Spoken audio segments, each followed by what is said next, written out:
नमस्कार, आप देख रहे हैं वीके न्यूज और मैं दृष्टि उपाध्याय। राम मंदिर निर्माण का शुभारंभ बहुत जल्द होने जा रहा है। बताया जा रहा है कि 5 अगस्त को अयोध्या में राम जन्मभूमि पूजन किया जाएगा, मगर अभी भी कुछ लोगों के पेट में दर्द हो रहा है और वो लगातार एक के बाद एक हथकंडे अपना रहे हैं कि किसी भी तरीके से राम मंदिर के निर्माण में विघ्न डाला जाए, मगर ऐसा संभव नहीं हो पाएगा। इसी बीच सुप्रीम कोर्ट ने अयोध्या में राम जन्मभूमि स्थल पर खुदाई के दौरान मिली कलाकृतियों को संरक्षित करने के लिए दायर की गई 2 जनहित याचिकाओं को खारिज कर दिया है। याचिकाओं को खारिज करने के साथ ही पीठ ने याचिकाकर्ताओं पर 1-1 लाख रुपए का जुर्माना ठोकते हुए उन्हें 1 महीने के भीतर ये राशि जमा करने का निर्देश भी दिया है। सुप्रीम कोर्ट ने कहा है कि जनहित के नाम पर ऐसी बेकार याचिकाएं दायर नहीं की जा सकती हैं, वे दंड के भागी हैं और दोबारा ऐसी गलती ना करें, इसीलिए जुर्माना लगाया गया है। न्यायमूर्ति अरुण मिश्रा, न्यायमूर्ति BR गवई और न्यायमूर्ति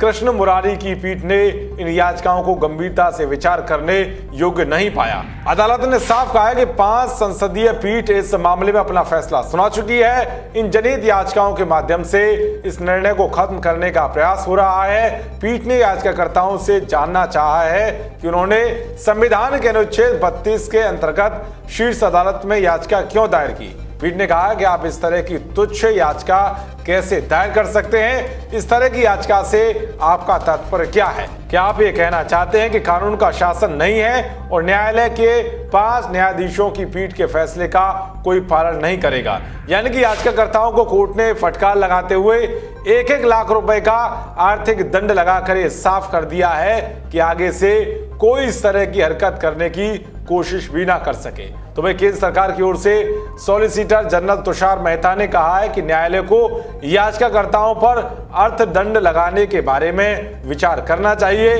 पीठ ने कहा कि प्रत्येक याचिकाकर्ता पर 1-1 लाख रुपए का अर्थदंड लगाया जाता है, जिसका भुगतान 1 महीने के भीतर किया जाना चाहिए। बता दें कि ये याचिकाएं सतीश चिंटू जी, शंभारकर और डॉक्टर अंबेडकर फाउंडेशन ने दायर की थी।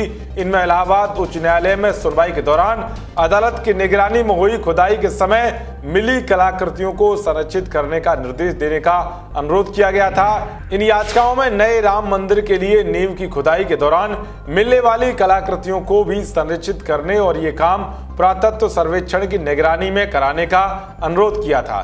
बता दें कि बौद्ध समुदाय से जुड़े लोगों ने राम जन्मभूमि पर अपना दावा जताया था। बिहार से आए 2 बौद्ध मतावलंबियों ने राम मंदिर के समतलीकरण के दौरान मिले प्रतीक चिन्हों को सार्वजनिक करने की मांग करते हुए राम जन्मभूमि पर अपना दावा बताया था। बिहार से अयोध्या पहुंचे अखिल भारतीय आजाद बौद्ध धम्म सेना संगठन के बनते बुद्ध शरण केसरिया ने कहा था कि राम जन्मभूमि में मिले अवशेष अयोध्या के प्राचीन बौद्ध नगरी साकेत होने के साक्ष्य और सबूत हैं। साकेत नगर को कौशल नरेश राजा प्रसेनजीत ने परम पूज्य बौद्धिस्त लोमश ऋषि की स्मृति में स्थापित किया था। इसके साथ ही उन्होंने ये भी कहा था कि अयोध्या मसले पर हिंदू, मुस्लिम और बौद्ध तीनों पक्षों ने सर्वोच्च न्यायालय में जनहित याचिका दायर की थी, लेकिन सारे सबूतों को दरकिनार कर एक तरफा फैसला हिंदुओं के पक्ष में राम जन्मभूमि के लिए दे दिया गया।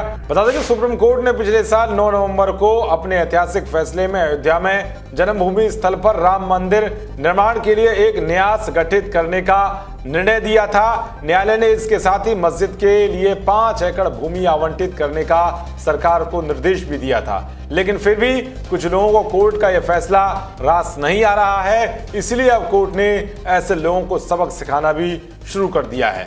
देश और दुनिया की तमाम खबरों को पाने के लिए देखते रहिए वीके न्यूज। नमस्कार।